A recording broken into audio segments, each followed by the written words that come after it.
Founder Space, Startup Supercharged. I'm Captain Hawk, CEO of Founder Space, the leading global startup accelerator. I'm also author of the award-winning books, Make Elephants Fly, Surviving a Startup, and The 5 Forces. Welcome to the Founder Space podcast, and today we have a fantastic guest when it comes to strategy. Anthony Taylor, he is the CEO of SME Strategy. He is also a well-known podcast host and an author, and Anthony is going to be here today talking with us about the things you need to know when you are doing your team building, your strategic planning, the tools you use, everything about running your company. Anthony, welcome to the show. What's up, Steve? Super happy to be here and just appreciate it. I'm stoked. You're stoked. I am stoked. So let's dive into the nitty-gritty. I like to get a lot of content out there for our listeners. Let's talk about the core value you offer CEOs. So you work with a lot of CEOs. They tend to run companies that are $50 million, $100 million. That's your sweet spot. You are really working with them on their strategy as a coach, giving them direction, looking out for pitfalls. What is some of the advice you give them that has really worked in the past, that you see that really lights up their eyes? Yeah, I think one of the biggest things when I speak to these people initially is this idea of the multiple destination trap. They've grown, they've got into this next space of their business, and their leadership team might be moving in different directions. They have so many opportunities. They've outbuilt some of their systems. They are soon to outbuild some of their systems.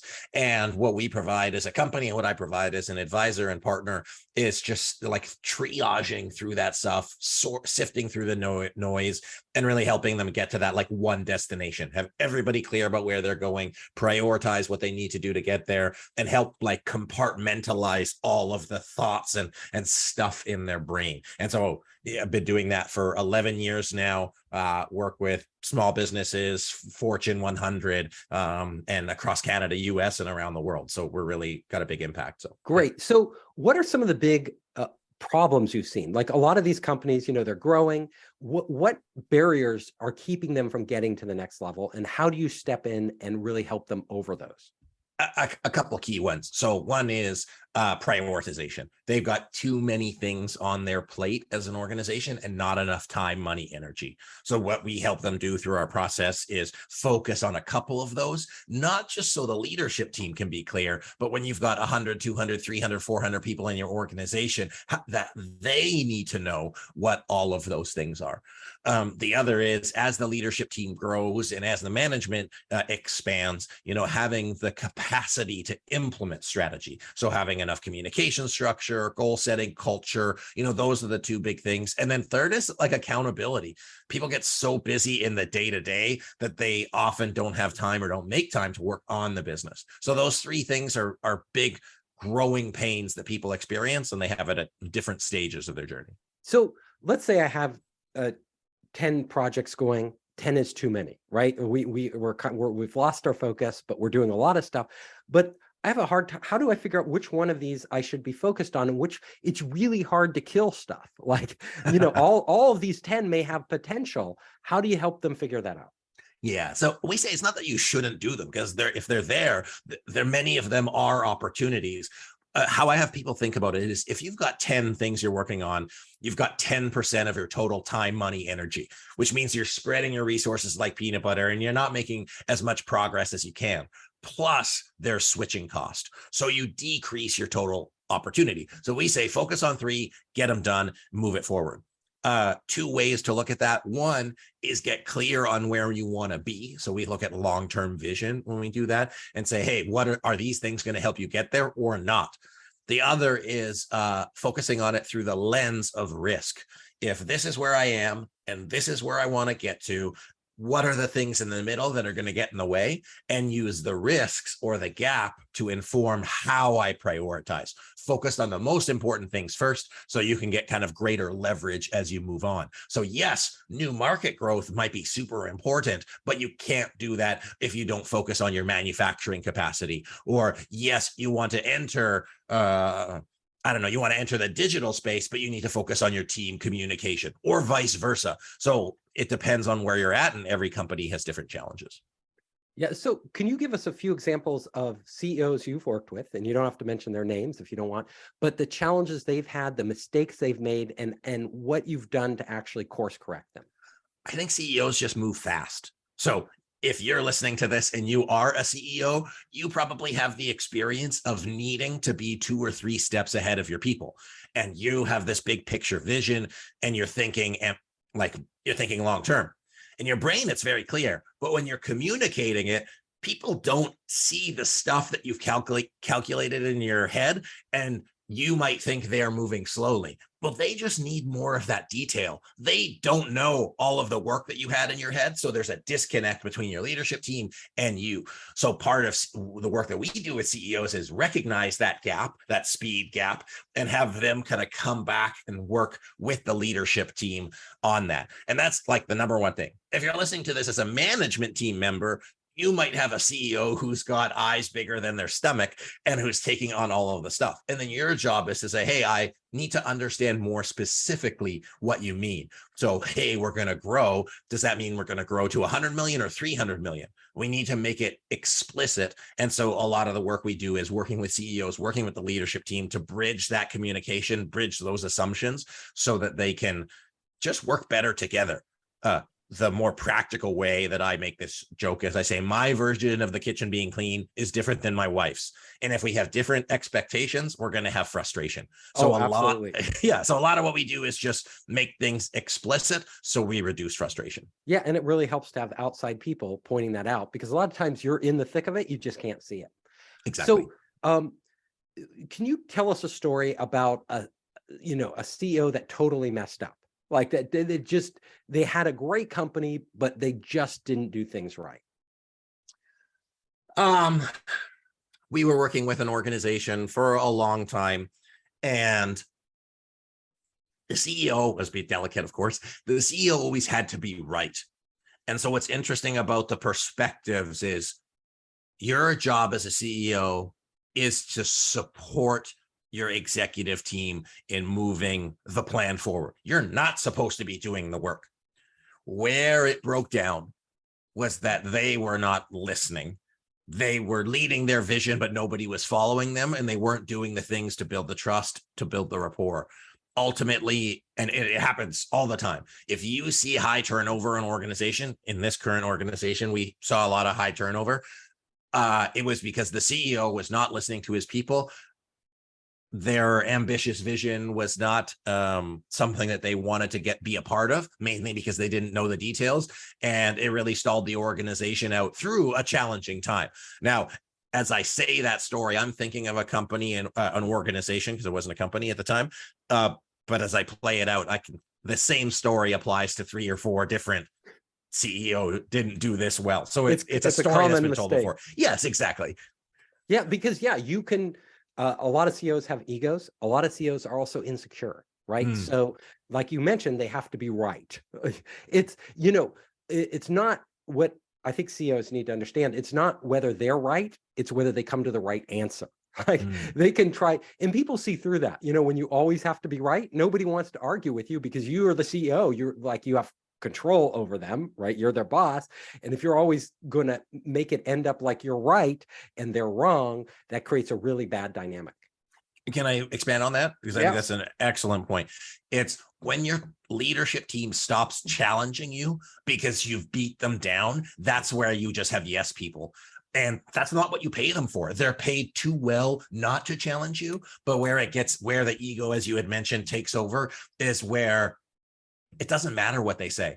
And then they become withdrawn, they become apathetic, and they're not really contributing like they should. And that is like the first signal. So you have to allow them to challenge, but it sucks as a CEO, speaking as a CEO myself, because it kind of, you're always like, ooh, I'm doing this. So it makes you think that you're wrong as a person, but it's not. And the thing we coach people on is just look at the process. They're not saying you are bad as the CEO. They're saying this process, this system, this structure doesn't work for our company. And when you can take your ego out of it and also be vulnerable, it helps really Yeah, a lot of us empower your people. internalize those things every time they criticize an action that we've told the company to take, because we're the CEO and ultimately we're responsible. We think they're criticizing us, but it's not. They're actually, and if you stop them from criticizing and pointing out the flaws in what you're doing, then you shut them down. Right, you literally shut down for room for any improvement. You demoralize them.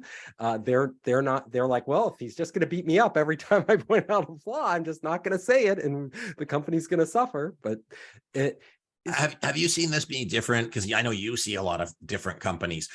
Do you see it being different in startups versus large companies, that dynamic? No, it's human nature, right? So people do this at an early stage in startups and end up killing the startup.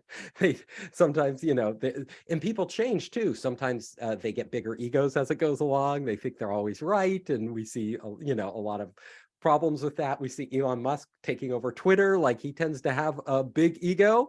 So I don't think he's listening to his employees. He's telling them what to do and not listening to what they've been in Twitter a long time. They may have learned something, but if they speak up, they're getting pushed aside.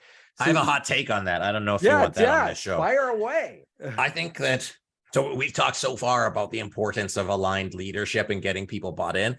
I do think that there is a time for not that.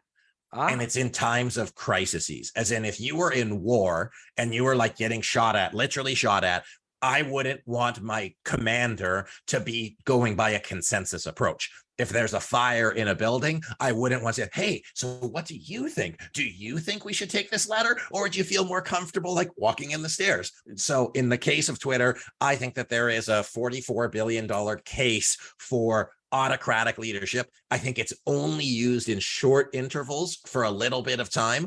But I don't think that Elon is wrong for it. But I think that just there's not only is the world a fishbowl, he is literally running the platform that allows fishbowlness. So he's under a lot of fire. It's very public, but I don't think he's doing the wrong thing, but who knows? We'll see what happens in a couple years. The proof time will tell. But you're right.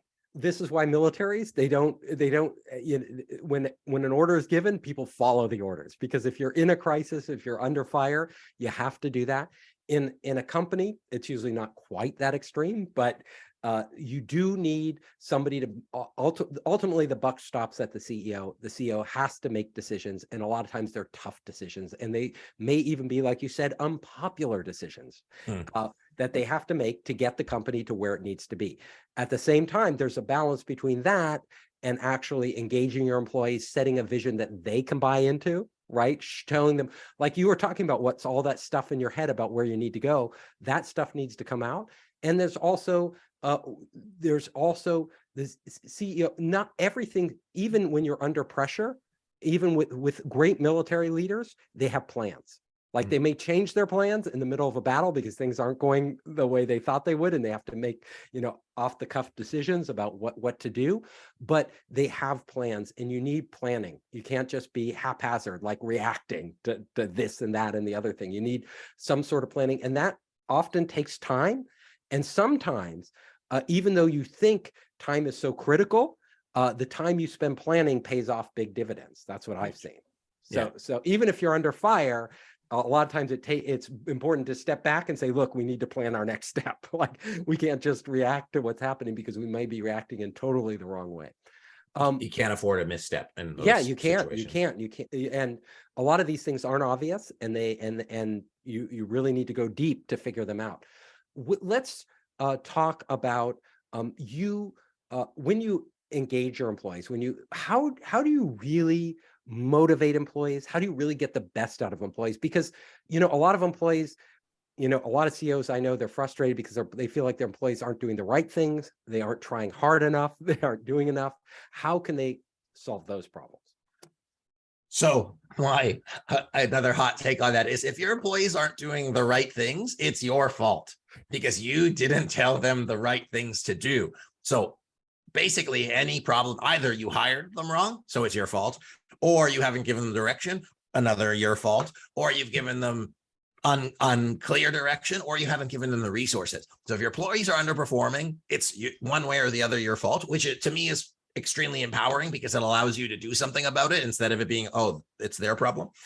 But as a leader and as a CEO, your job is to help people get what they want. So it's important for you to have your version of success, to ask them what their version of success is, and align the two. If you're not going to the same place, then there's no way you could do the right things. But most often people haven't planned out what success looks like or taken the time to understand it. Now, I was watching Welcome to Wrexham, the soccer, okay? And so one of these like star players, spoiler alert, gets signed with a team. And they said, well, he's going to be very expensive. But his money wasn't the motivator for him. For him, it was to be close to his family. And so for you as a CEO, if you don't know what motivates your people, if you don't know what is important to them, and you also don't know what they value in terms of behaviors out of your coworkers, then how can you get the best out of them? So you need to put the structure in place. That's the strategy. But then you also need to make sure that you are supporting them one-on-one, and that's the leadership. So that's why those two things go together, and you can't have one without the other. If you have a great plan but crappy culture, it's not going to move forward. So you need the plan and the environment. Yes. And the environment is really, like you said, about understanding your employees. It's not about putting in foosball tables and free lunches. It's about understanding what motivates them in their life. Why are they at this job? What do they want to achieve in their careers? Really, really important. And a lot of CEOs don't spend enough time with that, right? Because they're spending all this time, right? They're spending time, they're only thinking about the company. They're not thinking about the people in the company, which, so CEOs, how many reports do you think a CEO should have? Like, you're the CEO of a company, if you have like companies you work with, they might have 100 employees, they might have 200 employees, more even. How involved should they be with, and what's the best way to manage a company? Should they be spreading themselves out over more employees? Should they just have a cadre of a few trusted employees? Okay. Every organization has their own org chart, and every organization has the different system that works for them. What I have seen to be effective is a strong management team, and where it centralizes some of the communication. So the CEO has their executive team that leads the business and they lead them. So maybe like 7 to 10 people. And then if there's a COO, then creating like a little bit of a bridge there. The key part is that if you have to have all of these communication with people, it's impossible as a CEO to do it at scale. So you need to empower your leadership. You do need to put layers of management in place to support the communication and support filtering information. You don't want all of the information, but you do need the important stuff. So there is no one size fits all, but I do think a right-sized management team for the size of the organization, and managers, middle managers that are empowered to support those key decisions is a structure to support the right amount of communication and employee support. So yeah, it's kind of a vague answer. I found if you have like more than 7 to 10 people reporting to you, really hard to know them, right? Really hard to understand them, really hard to form the bonds and the deep communication that you need to actually do a good job of managing them. So I think what you're saying is absolutely right. That core management team is critical, right? So those 7+ people that you surround yourself with, they have to be amazing. Now, what happens? How do you know if somebody's underperforming? How do you know if they're underperforming because of you, or they're simply not up to the job? Okay. And then what do you do in those cases? All right, we're really getting into it. So I want to go back to the previous thing, is that certain layers of management expand. And going back to the Elon Musk example, is that when you have 12, 15 people, it just becomes management or decisions by committee. And it's really hard to manage. So you need to continuously being, I say creating layers to make them easier to manage. So if we switch it to employee management, performance management, it's the importance of tracking, monitoring, and actually being clear of what performance is. As soon as we're done recording today, I'm doing a workshop on tracking, monitoring, reporting for a very large senior leadership team so that they can be clear about what it looks like. So like in your car, you've got a dashboard that tells you how fast you're going, it tells you how much gas you have, it tells you all of those things. And you have an idea of what good enough looks like. But if employees don't have good enough, whether that's in their roles, whether that's metrics, whether that's, contribution, then there's no way for them to be successful. Or if you look at a sports example, do you have a scoreboard? So how do you know if your team is underperforming? You need to make sure you have clear measures of what their success is.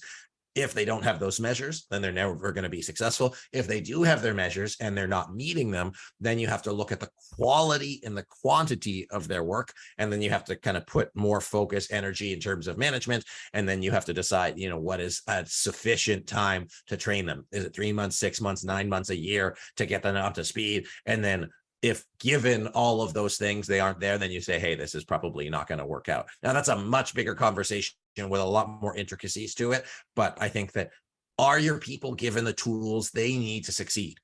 And if you haven't given them those things, then it's on you. If you have, and not sufficient to what you think, but sufficient to what they think, then they'll know, hey, I'm not performing. And then it makes it a little bit easier. Yeah. So very clear KPIs of what they need to hit in order to make the business go. One thing that I recommend to CEOs is it shouldn't be the CEO's job to come up with these KPIs. And this sounds kind of radical. You think the CEO should be coming up with them, but I think the best way to come up with them is to go to your employees and tell you, what do you need to do to actually get our company to where we know it needs to be? So the CEO sets the overall goal where the company needs to be, and then the employees break down that into KPIs that they have to achieve to get to that point. How do you advise companies?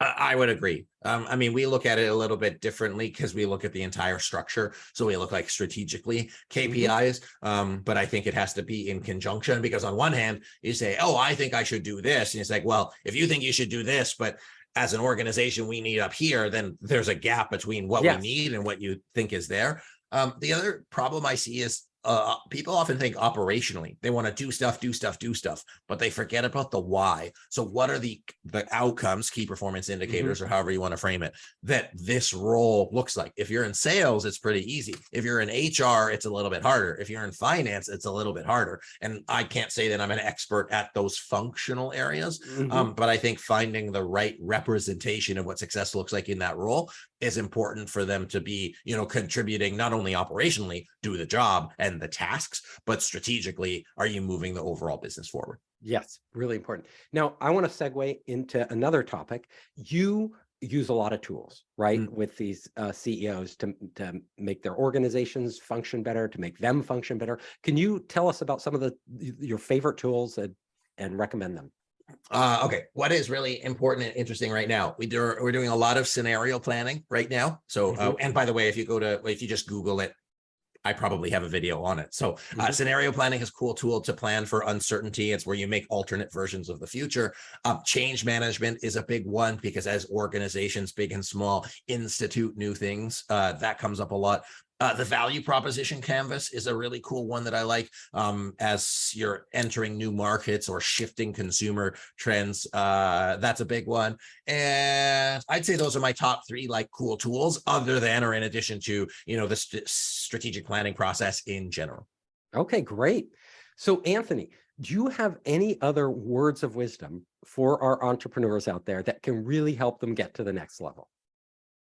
Some parting words. I think if you don't know what the next level is, how the heck are you ever going to get there? Great one. Yeah, that is the job of the CEO, right? To know what the next level is, and the most important one. So Anthony, can you tell our audience how they can get a hold of you, where your podcast is? You have a wonderful podcast and everything else. Cool. Anthony C. Taylor on the internet. So you can look at me there. Our podcast is the Strategy and Leadership Podcast. We got 50,000 plays a month, so we got lots of cool things, including Steve. Captain Hoff was a guest recently, so check out that episode. That was a good time. And then SME Strategy online. And then if you're interested in learning more about how to do strategic planning, go courses.smestrategy.net. And we've got a course that breaks you through the whole process. And it's really good. I made it myself, but we get a lot of great reviews from it. So I hope you enjoyed the show. If you liked it, hit the subscribe button and share it with your friends. You can help us create more great content by subscribing and sharing. Also, if you want to access our online startup program, our investor network, and our entrepreneur resources, just come to founderspace.com.